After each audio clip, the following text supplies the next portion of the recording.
Hello everyone, it's Mandy from Gwen's Foxy Nest.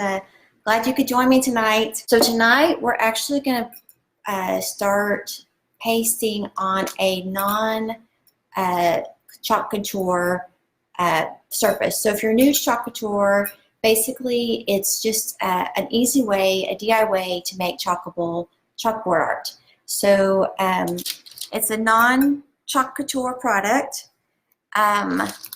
I'm going to move this to the side so we can kind of get started with the project. So first, on any project you want to do is take your silk screen, and the silk screen is actually reusable 8 to 12 times.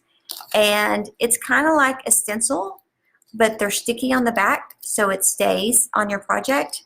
And then, I don't know if you can tell or not, but this is actually a silk screen in it, and that's how you get the really detailed and very clear and crisp images. So I'm going to take it off the backing and lay it to the side, and then I'm going to do what we call the fuzzing. And basically you just put it on any towel, and you just want to kind of get it not so sticky so it doesn't stick to your project. So I'm just going to, and on the plates and stuff, they kind of stick a little bit better than they would on our chalkboards. So I'm going to stick it, I'm going to fuzz it a little bit more than I normally would. Okay. Let's put it right there. So I'm just going to put it on there, and you can see if you get it wrong, if you get it in the wrong place, all you have to do is lift it up and put it back on until you get it exactly where you want it to be. Okay. Then you kind of want to just rub around and get the bubbles out of it. So you want to make sure that the transfer is on your surface and it's bubble free basically. So now I'm just going to turn that over so you can see it's not going anywhere. So that's what makes it real simple for the project. And this is our chalk paste, and this is kind of I would say an in-between old school chalk and chalk paint. And this is how, if it was the old school chalk, obviously it would smear as soon as you put it on, and if it was paint, it would be permanent. But this chalk paste stays on as long as you want to, and when you're done with the image, you just simply take a Lysol wipe and wipe it off. And I'll show you that in a little bit. Okay, so what I'm going to do is just open that up, and you kind of want it to be like a yogurt consistency. Make sure I don't get a mess. We're going to just stir it up just a little bit. Everyone should have like a leftover plastic knife or something that you can just do the stir up. And then we're just going to make it real simple. We're just going to just drop it around on your project. Okay, it doesn't have to be perfect.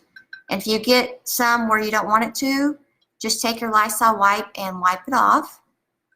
Okay, I'm going to show you how it's going to be super easy to come out pretty. So these are like no-fail ways to make a really cute project. Okay, just going to put that in my bucket of water. I'm going to wipe my hands off so that it doesn't get anywhere else. And then I'm just going to take what we call a squeegee, and I'm going to squeegee all the excess paint off and put it back in my jar. Okay.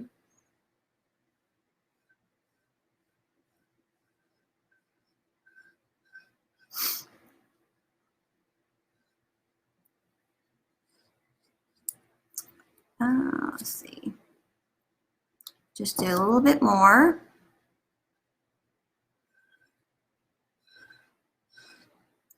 So you can see it doesn't really take a whole lot of paste, and you really only want the paste where the designs are. You don't have to do all of the transfer.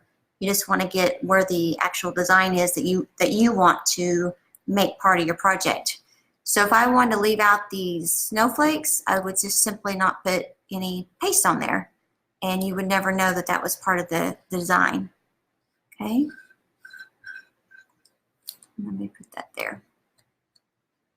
Okay, I'm not going to use this anymore, so I'm going to go ahead. I have a bucket of water, a pan of water over here, so I'm just going to put that in there. And then I'm gonna lift up my design and reveal the project. When you do your designs and you pick them up, you want to pick them up either left to right or top to bottom. Just don't grab them by the corner because you'll stretch them. And since they're reusable, you just kind of, if you take care of them, they'll last you probably longer than the 8 to 12 times recommended. So, let me get this. Get this up. How cute is that? Put that in my pan of water to wash it, and I'll show you how to wash it in just a second. I'm going to bring this up and I'm going to show you the finished project. And literally, girls, we probably made that like in 5 minutes, right? So what a cute little gift, right? See if I can get it even here. So this is using our paste, and I did that intentionally for my project because I might want to wipe it off and start and do something else. So here's a few things I want you to remember when you do dinnerware.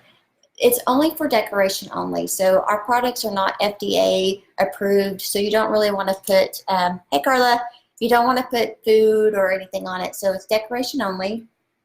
If you kind of are concerned about how the paste will affect your project, whether or not it will come off, I actually recommend that you just do a little tester on the back, and you don't have to put this much on there.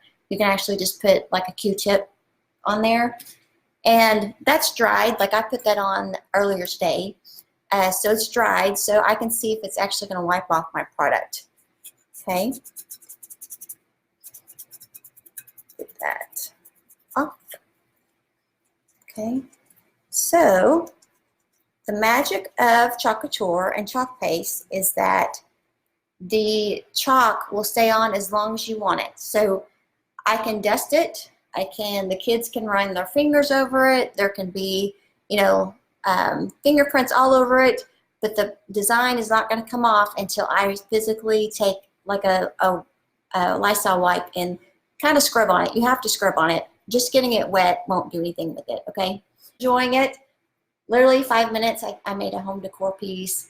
Up-leveled my home decor for Christmas, okay? Let's see. Oh, when you're doing anything like metal or a ceramic surface, you want to make sure you do the fuzzing a little bit longer, a few more times than normal, just because it will adhere to those pieces a little bit better. So just kind of keep those things in mind. So I'm going to let this dry. And while I show you how to actually clean up the transfers, and guys, ask questions if I'm going too fast or if I missed a step or whatever, let me know. And if you think of it later, you can always send me a message or text or whatever, and I'll be glad to answer any questions you have. I'm going to take you back down, and I'm going to show you how to actually clean the designs so that you can reuse them and they stay in good condition for 12 to 8 times of use. So basically, as soon as I got done with the transfer, I put it in some water, and that's really all you need is to take and just kind of wash it off. I'm trying to get the majority of it off, and then I'll pull it out, and I'll use a wet wipe or the Lysol wipe to get the rest of it off. The other thing I want to tell you guys, it's not so bad on the smaller transfers, but on the larger ones, if you ever have any that stick to each other, like you're working on it and you pull it off the back and then all of a sudden it sticks to each other, just run it under some cold water, and that will make your transfer not as sticky, and then you can pull it apart and be able to use go ahead and use it on your project. Okay, I'm going to pull this out. And just wipe it off. With the red, some of the darker pigment designs, they will leave they will stain your transfer. And that's okay if they stay in it, you know, you can see that's just staying around this design. You are mostly worried about getting the paint off the design itself. So you can either, if the Lysol doesn't get it out and you're still kind of wanting to get it out, we have what we call these eraser boards that you could use to help go ahead and get the pigment out. Or you can use what the magic eraser, Mr. Clean magic erasers, to get it out. Okay. So got that cleaned up. And what I'll do is I'll take it now and I will put it the sticky side facing up, and I'll let it dry. And once it's dried, I'll put it back on my backer board on the shiny side. So once this is dry, I simply just would put it back on my backer board, and I'll have it ready for next time. Thank you. Have a good night.